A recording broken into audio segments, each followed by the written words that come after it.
महादेव में बहुत विश्वास रखता हूँ, तो मेरे को जब भी प्रॉब्लम आती है तो मैं उनके पास चल जाता हूँ कि अब आपको हैंडल करना है, क्योंकि मैं वो फेज बहुत बुरा फेज था, मतलब मैं रॉक बॉटम हिट कर चुका था, मेरे को कोई ग्रोथ दिख नहीं रहा था वहाँ से, कि मैं बीच में बहुत डिस्टर्ब था कुछ रीज़न की वजह से, पर्सनल रीज़न की वजह से, तो मैं उतना फोकस नहीं कर पा रहा था। बट कुछ समय बाद जब मैं घर गया दिसंबर में, तो मैं कम्प्लीटली फोकस कर दिया कि माइनिंग ज्ञान के सारे वीडियोस, रिविजन लेक्चर्स मुझे कंप्लीट करने जितने पॉसिबल हो पाए। जो हम लोग को बुलाया गया था उस दिन फेस्ट वो पार्टी में, तो मैं उस दिन भी मेरे को बहुत कुछ सीखने को मिला था कि मतलब लोग बात करते हैं कि माइनिंग में कुछ स्कोप नहीं है, बट मैं उस समय अपना आइडियल विनोद सर को माना।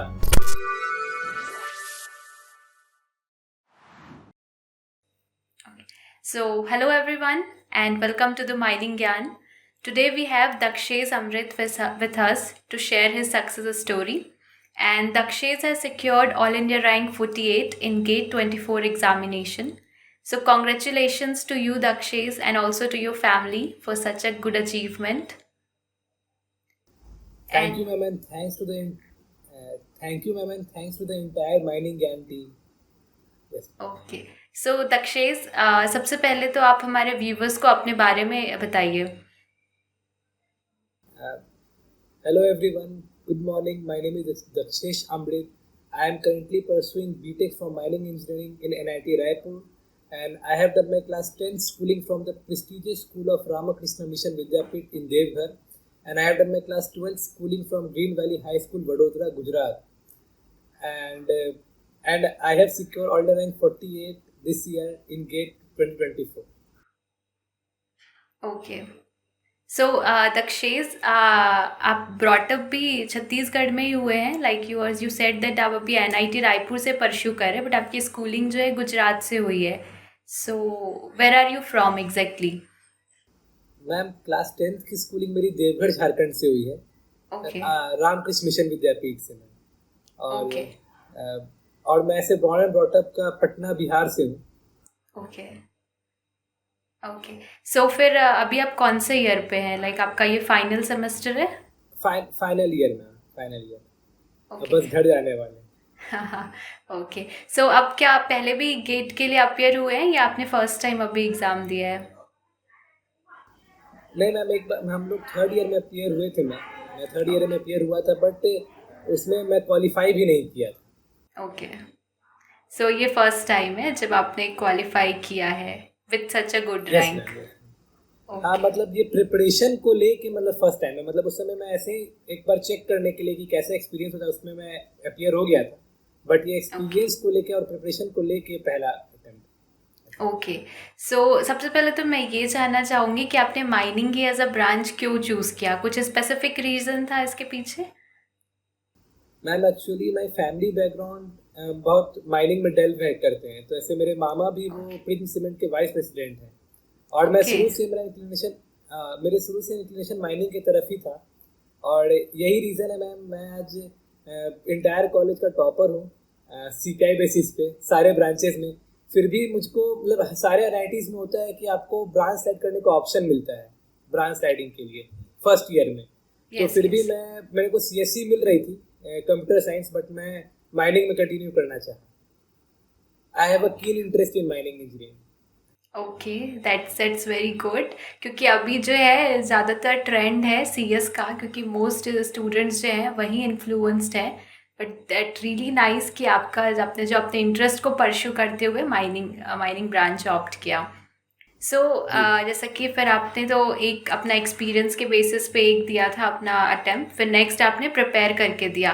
तो दोनों अटेम्प्ट में आपको क्या डिफरेंस लगा आपके एंड से? मैम पहले तो डिफरेंस यही था कि मेरे को प्रॉपर गाइडेंस नहीं थी. मुझे आइडिया नहीं था कि स्टार्ट कैसे करना है. मतलब I was doing kind of hard work, but मेरे को वो डायरेक्शन नहीं मालूम था. But success is a combination of both smart work and hard work. तो मुझे स्मार्ट वर्क और गाइडेंस के लिए मैं माइनिंग ज्ञान को ऑप्ट किया था.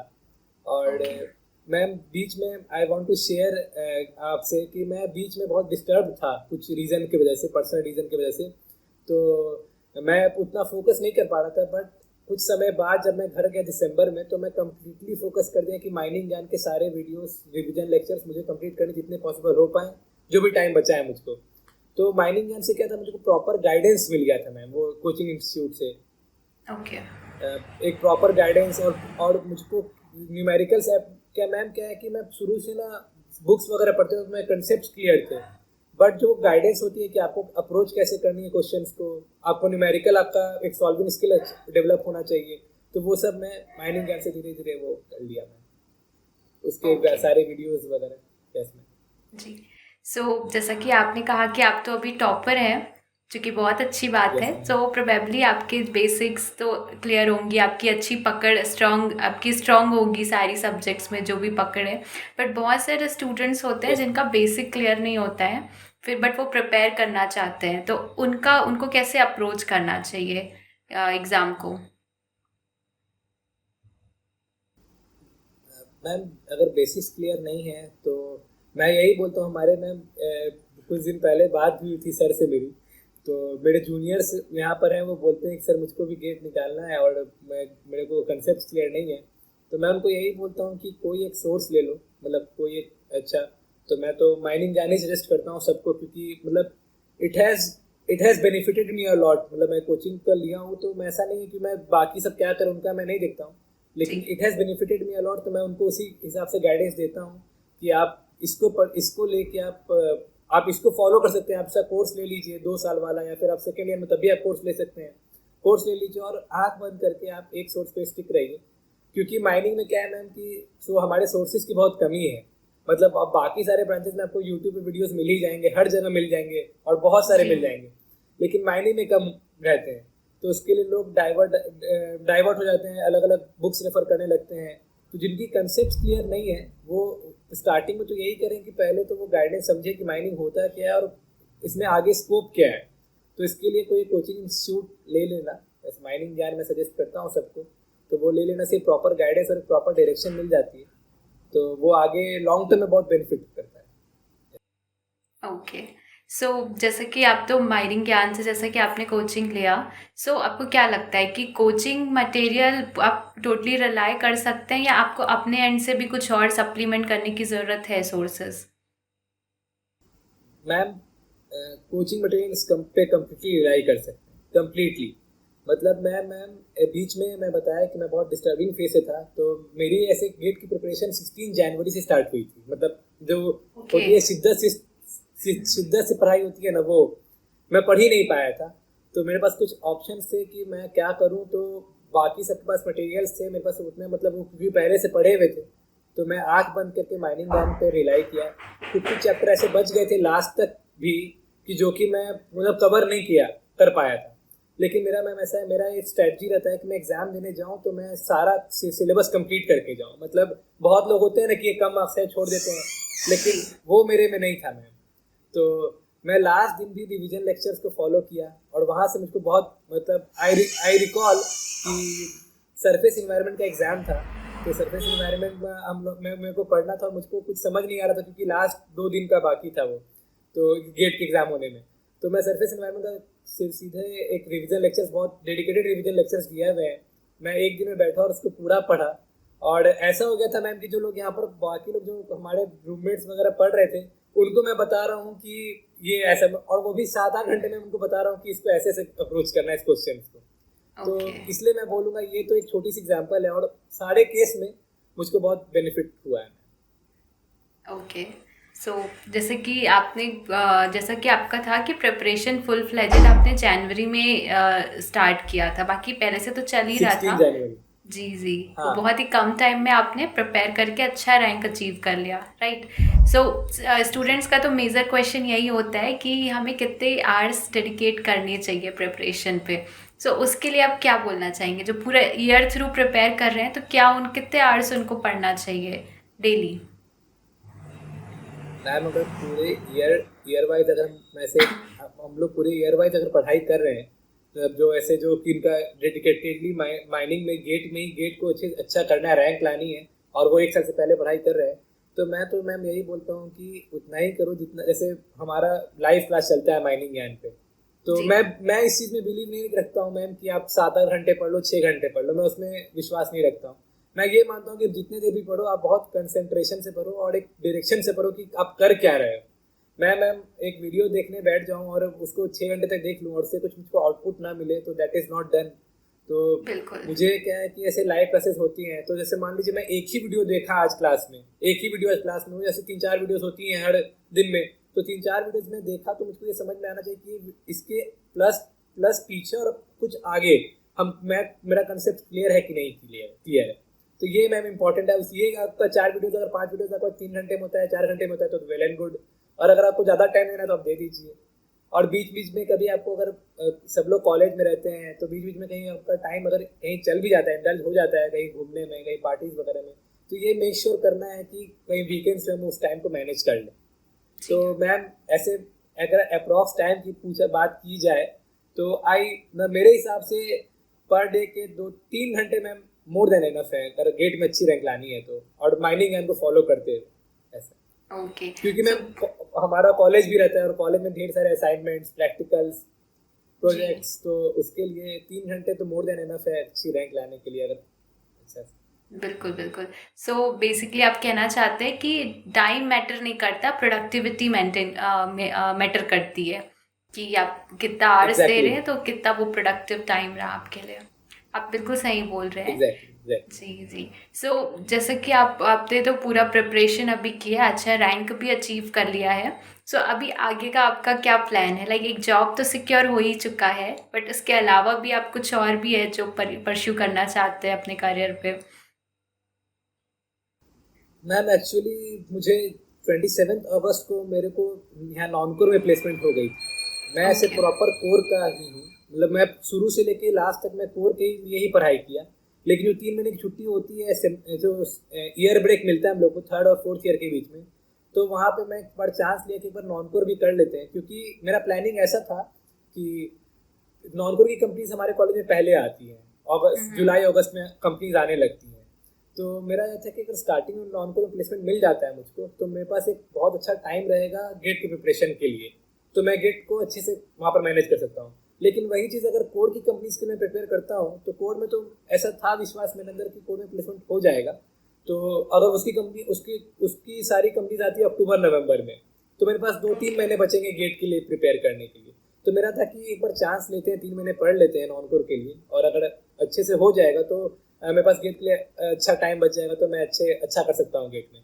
तो मैम भगवान की कृपा से यही हुआ। तो मैं 3 महीने डेडिकेटली पढ़ाई किया था नॉन कोर, उसमें मैं कोर के कुछ नहीं पढ़ा, नॉन कोर के लिए पूरा पढ़ा। तो मेरा मैम जेडएस एसोसिएट्स में प्लेसमेंट लगा नॉन कोर में, डेटा एनालिस्ट में। और वो भी अभी तो मैम उधर ज्वाइन, अब आगे का प्लान ऐसा है कि मैम उधर ज्वाइन करना है जब तक हमारे गेट से वैकेंसी जो आती है, जो सीट्स आती हैं वो नहीं आ जाए, जब तक उधर से, उसके बाद जैसे वो होगा तो मैं गेट की तरफ अपना कंटिन्यू करना चाहता हूँ मैं। और इन फ्यूचर मुझको मैम ऐसे यूपीएससी करना है। ओके जी, बहुत सही, आपने करियर गोल आप एक्सप्लोर कर रहे हैं। जैसे कि आप बोल रहे हैं कि आपका कीन इंटरेस्ट है माइनिंग पे, फिर उस पर आप अपना करियर परस्यू भी कर रहे हैं। बहुत सारे स्टूडेंट का क्वेश्चन होता है कि करियर अपॉर्चुनिटीज़ क्या है अगर हम माइनिंग ब्रांच चूज़ करते हैं तो, और अपना करियर किस तरीके से हम एक्सप्लोर कर सकते हैं। तो उस पर आप क्या बताना चाहेंगे स्टूडेंट को, क्या अपॉर्चुनिटीज़ है माइनिंग के अंदर? मैम मतलब माइनिंग इज मतलब अगर ग्रीन ब्रांच में बोलता हूँ, पहले लोग यहाँ पर मैकेनिकल, सब लोग मैकेनिकल मानते हैं ग्रीन ब्रांच है, लेकिन मैं मानता हूँ माइनिंग एक ग्रीन ब्रांच है। इसमें आपको बहुत स्कोप है। पहली बात ये है कि मैम अभी जैसे दिखता है हर जगह कि एक वो रिसेशन का फेज चल रहा है, रिसेशन का बहुत बड़ा फेज है। तो मैम लेकिन फिर भी हमारी माइनिंग की कंपनीज की प्लेसमेंट, वो चाहे प्राइवेट हो, गवर्नमेंट हो या सेमी गवर्नमेंट हो, उसकी प्लेसमेंट डिप नहीं ली है, उसकी प्लेसमेंट अच्छी से हो ही रही है। प्लस कि हमारे पास एक गेट का बहुत अच्छा अपॉर्चुनिटी है। मतलब गेट जो है वो हम लोग के माइनिंग वाले के लिए तो एक बून है, मैं मानूंगा कि एक आशीर्वाद है कि गेट जो हम लोग को मिला है। और वो गेट में रैंक लाना बहुत ईजी है, क्योंकि मैं खुद मेरे खुद ही, मैं एक दिन जो हम लोग को बुलाया गया था उस दिन फेस्ट वो पार्टी में, तो मैं उस दिन भी मेरे को बहुत कुछ सीखने को मिला था कि मतलब लोग बात करते हैं कि माइनिंग में कुछ स्कोप नहीं है, बट मैं उस समय अपना आइडियल विनोद सर को माना, क्योंकि मैं ऐसा देखा कि सर, मुझको पता नहीं था कि सर कोल इंडिया में जॉब भी करते हैं। तो मुझको लगा कि सर कोल इंडिया में जॉब भी कर रहे हैं, और इतना अच्छा इंस्टीट्यूट जो कि प्रॉपर एक स्टूडेंट सेंटर्ड है, मतलब स्टूडेंट के वेलबींग के लिए सेंटर्ड है माइनिंग क्या मैं देखा, तो उसको भी एक अच्छे से उसको ग्रोथ के लिए कर रहे हैं। तो बहुत अपॉर्चुनिटीज़ है माइनिंग में अगर हम लोग खोजना चाहें। फिर आगे मैम क्या है कि अगर आपके पास वर्क एक्सपीरियंस अच्छा है, अगर आपको किसी को फॉरेन में भी जाना है तो माइनिंग के थ्रू ईजिली जा सकते हैं, क्योंकि वहाँ पर अपॉर्चुनिटी है माइनिंग में। और मैं अपने घर वालों को भी देखा हूँ, वो गए हैं, तो मेरे को ऐसा लगता है कि मैम माइनिंग में काफ़ी अपॉर्चुनिटी है अभी तो। और ओके। मैं बोला ना विनोद सर का मैं एग्जाम्पल लेता हूँ। मैं वो भी मैं पढ़ता था जिस समय मैं ट्रेनिंग में गया था, और मैं रॉक मैकेनिक्स पढ़ता था। अमृतेश सर पढ़ाते थे रॉक मैकेनिक्स। तो जी। उनका मैं देखता था कि वो जॉब भी कर रहे हैं और हम लोग का क्लास भी ले रहे हैं, और इतना अच्छा क्लास कि मुझको लगता था कि ये तो मतलब हम लोग ऐसा माना जाता है कि सोर्सेस ऑफ इनकम होनी चाहिए। तो सोर्सेस ऑफ इनकम और आपका इंटरेस्ट में भी वो इन सोर्सेज हो तो आपको तो खैर कोई बात ही नहीं है। तो इसलिए मैं चाहता हूँ कि माइनिंग में बहुत अपॉर्चुनिटी है, मैं तो जी, मानता हूँ ऐसा। बिल्कुल, बिल्कुल सही बोल रहे हैं आप कि इंटरेस्ट सोर्स ऑफ इनकम अगर आप दोनों को बैलेंस करें तो बहुत अच्छा करियर अपॉर्चुनिटी आपको मिल सकता है, माइनिंग में ही नहीं बाकी सारे जी फील्ड्स में भी। जी। सो जी आप बोल रहे हैं ना कि गेट का तो जैसे कि क्लियर करना इजी है अगर अच्छे से आप डेडिकेटली पढ़ाई करें। तो क्या होता है ना बहुत सारे स्टूडेंट इनको बहुत ही कॉम्प्लेक्स बना लेते हैं कि जो प्रिपरेशन का जर्नी है। सो आप अपना एक ब्रीफ स्ट्रैटेजी शेयर करेंगे स्टार्टिंग फ्रॉम आपने कैसे प्रिपरेशन किया, कैसे रिवीजन किया, फिर कैसे मॉक टेस्ट लगाए, तो वो स्टूडेंट्स के लिए थोड़ा हेल्पफुल रहेगा। Yes ma'am. मैम स्ट्रैटेजी ऐसी थी कि मैं सबसे पहले प्रीवियस ईयर को एकदम अच्छे से ये एनालाइज किया। मैं 3-4 दिन तो मैं पूरे प्रीवियस ईयर को एनालाइज करने में लगा। 2007 से लेके मैं 2023 तक मैं सारे पेपर्स लिया और प्रीवियस ईयर को ओके। एकदम अच्छे से एनालाइज किया। उसके एनालाइज करने के बाद मुझको ये पता चला कि किस किस सब्जेक्ट में ज़्यादा मार्क्स के क्वेश्चन पूछे जाते हैं। उसके बाद मैं देखा कि रॉक मैकेनिक्स हो गया, माइन वेंटिलेशन हो गया, मशीनरी हो गया, माइन मेथड्स हो गया, ये 4 जो है इम्पॉर्टेंट एक है फैक्टर जो कि हम लोग को मार्क्स ला सकते हैं। अब ये 4 कंप्लीट होने के बाद 3 सब्जेक्ट जो होते हैं उसमें उसमें भी काफ़ी अच्छे मतलब स्कोर किए जा सकते हैं, mind planning, mind system engineering और माइंड इकोनॉमिक्स। तो ये तीनों ओके। में भी काफ़ी अच्छे से स्कोर। तो मेरा पहले फोकस ये था कि रॉक मैकेनिक्स सबसे वास्ट है तो रॉक मैकेनिक्स को पहले कर लो, वो इजी मार्क्स देगा आपको, डायरेक्ट फार्मूला बेस्ड है, बस कंसेप्ट क्लियर होने चाहिए। फिर आता है माइंड वेंटिलेशन, वो कर लो क्योंकि वो भी वास्ट है। तो जो जो वास्ट सब्जेक्ट है उसको पहले करना मेरा एम था। और मैम माइंड मेथड्स और मशीनरी मेरा ऐसे कि कंसेप्ट क्लियर थे तो मैं उसको बाद के लिए रख दिया था। Planning okay. सिस्टम इकोनॉमिक्स में पढ़ा नहीं था, तो मैं देखा कि ये सर पढ़ा रहे हैं, तो उस समय लाइव क्लासेस चल रही थी, तो मैं बोला कि इसको कम से कम पहले पढ़ लेते हैं। तो उसी समय मैं उसी दौरान मैं उसको कवर कर लिया। तो मैम ये स्ट्रैटेजी मैंने रखा। और लास्ट में ऐसा है कि मैम शुरू से लेके मैं मैथ्स को बहुत फॉलो करते आया हूँ। लोग एक बहुत क्रिटिकल पॉइंट होता है कि मैथ्स अगर आप अच्छे से प्रैक्टिस कर लोगे तो आपको मतलब अच्छा आप रैंक ला सकते हो, क्योंकि मैथ्स बिल्कुल। का अच्छा खासा वेटेज है। जी। तो मैथ्स के लिए भी मैम ऐसा था कि मैं लास्ट के 1 महीने रखा था ऐसे। मैम स्टार्टिंग का प्लान है ये, बीच में तो आपको बताया कि मैं डिस्टर्बिंग फेस से था तो जी। मुझको जी। मैनेज जी। करना पड़ा था सब कुछ। तो स्टार्टिंग का प्लान ऐसे था कि मैं 1 महीने मैथ्स के लिए डेडिकेटली रखूंगा ताकि मैथ्स में मेरे को 1 नंबर भी इधर ज़ाया ना हो। और मैम ऐसे मैं बैकग्राउंड भी मैथ्स ही है, तो मैथ्स में फर्स्ट ईयर से ही बहुत ज़्यादा एक्सटेंसिव लेवल पे सॉल्व करते आता हूँ। तो मुझको ऐसा लगा कि 1 महीने दूंगा तो मेरे को 1 मार्क्स भी नहीं कटेगा इधर, तो मेरे को इधर मार्क्स मिल जाएंगे अच्छे खासे। तो ओके। एक वो चीज़ है। और दूसरी चीज़ मैम ये थी कि मैम ये बोलना चाहता हूँ कि जो हम लोग के जो सर लोग प्रीवियस ईयर, हम पहली बात तो ये हमारी एनालिसिस है। अब हमारी जब क्लास स्टार्ट होती है तो सर लोग स्टार्टिंग में ही ब्रीफ सेशन करते हैं कि किसके कैसा कितना इतना वेटेज है, तो जी। उसको एक बार फॉलो करना है। बहुत बार क्या होता है मैम, ऐसे मेरे साथ खुद भी ये हुआ था कि रिकॉर्डेड वीडियोस मैं देखना शुरू किया था, तो स्टार्टिंग के मैं एक वीडियो देखता ही नहीं था कि इसमें ओके। तो वही ब्रीफ सेशन करके है। जी। लेकिन जी। फिर मुझको समझ में आया धीरे धीरे करके कि ये बहुत इंपॉर्टेंट है इस परस्पेक्टिव से जानना कि किस किस टाइप के क्वेश्चन आ सकते हैं, कितने मार्क्स के आ सकते हैं, तो वो टाइप के। फिर जैसे ही मैम इधर आईआईएससी समझ में आया कि आईआईएससी इस बार कंडक्ट करा रही है, तो मैं प्रीवियस जब भी आईआईएससी कंडक्ट कराई थी पिछले साल जब भी, तो मैं उसके पेपर खोल के बैठा, उसको और एनालाइज किया कि किस किस सेक्टर से ज़्यादा मार्क्स है। तो मुझको ये पता चला कि माइंड मेथड्स और माइंड मशीनरी में ये लोग का काफ़ी फोकस है, तो मैं ओके। उसको फिर और अच्छे से ये किया। जी। सो बहुत ही सही स्ट्रैटेजी आपने फॉलो की है जिसका रिजल्ट आपको इतना अच्छा मिला है, एंड डेफिनेटली हमारे स्टूडेंट्स के लिए भी बहुत हेल्पफुल रहेगा जो आपने अपनी स्ट्रैटेजी शेयर करी है, राइट। सो लास्टली एक दिन मेरी किसी स्टूडेंट से बात हो रही थी, तो उनका कहना था कि मैम मेरे पास टाइम बहुत ही कम है, सो क्या मैं थ्योरी पोर्शन पूरा स्किप कर सकता हूँ? अगर मैं न्यूमेरिकल पे ही फोकस करूँ तो क्या मेरा अच्छे रैंक आ जाएंगे या क्वालिफाई हो जाएगा? तो आपको क्या लगता है कि क्या हम थ्योरी को छोड़ दे, सिर्फ न्यूमेरिकल पर ही बेस्ड हम अपना क्लियर कर सकते हैं क्या एग्ज़ाम? मैम ऐसा होता है कि न्यूमेरिकल आप तभी सॉल्व कर पाएंगे जब आपका थियोरी कंसेप्ट क्लियर होंगे।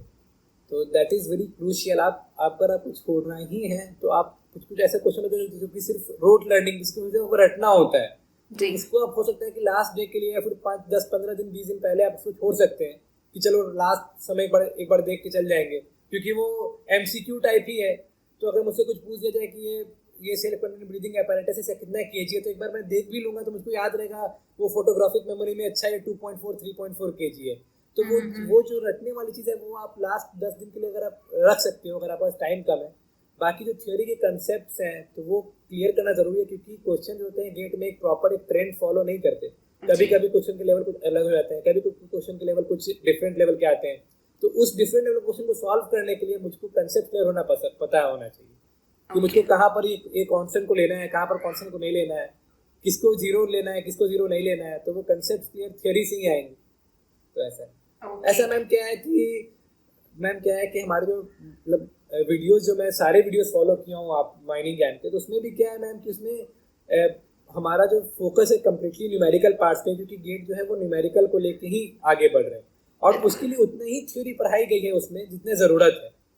तो उसमें ज़्यादा थ्योरी भी नहीं आपको पढ़ना है, तो आप उसको डायरेक्ट फॉलो कर सकते हैं कि मतलब हाँ चलो इतना थ्योरी पढ़ के अगर मेरे से न्यूमेरिकल बन जा रहे हैं तो वो कोई बात नहीं है, तो आप कर सकते हैं उसमें। लेकिन कम्प्लीटली थ्योरी को छोड़ देना, न्यूमेरिकल प्रैक्टिस करना, मेरे हिसाब से this is not good. Okay, so basically conceptual clarity is at most important, right? Yes ma'am, yes. So जी, जैसा आप बोल रहे थे कि आप कुछ टाइम पे आप काफ़ी आपका फेज कुछ अप्स एंड डाउन्स भी था, सो राइट। तो रिकवर करने के लिए आपको एक काइंड ऑफ मोटिवेशन चाहिए होता है। सो वो आपको मोटिवेशन कहाँ से मिला? आपके फैमिली, आपके फ्रेंड्स, या आपके और भी कोई मेंटर थे?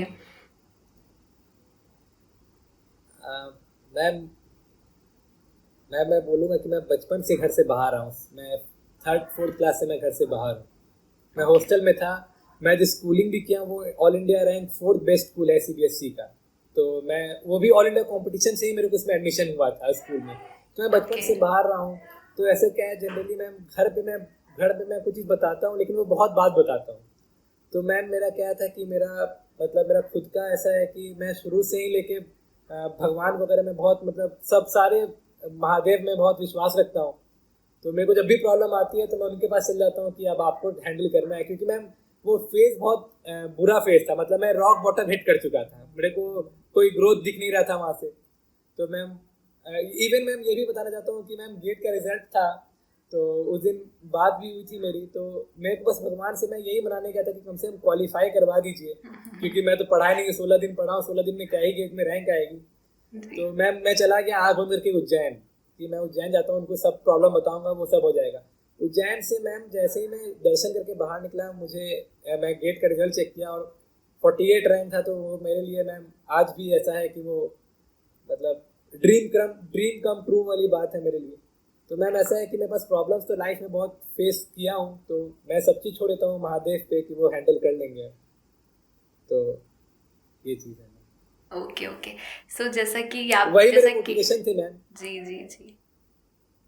तो जैसा कि आप बता रहे हैं ना कि तो आपकी जो जर्नी, जहाँ तक मैं समझ पा रही हूँ, तो आप शुरू से ही बहुत ही ब्रिलियंट स्टूडेंट हैं, एंड आई विश कि आपका ये जो ब्रिलियंट स्टेट ऑफ माइंड है वो आपको बहुत आगे तक लेकर के जाए।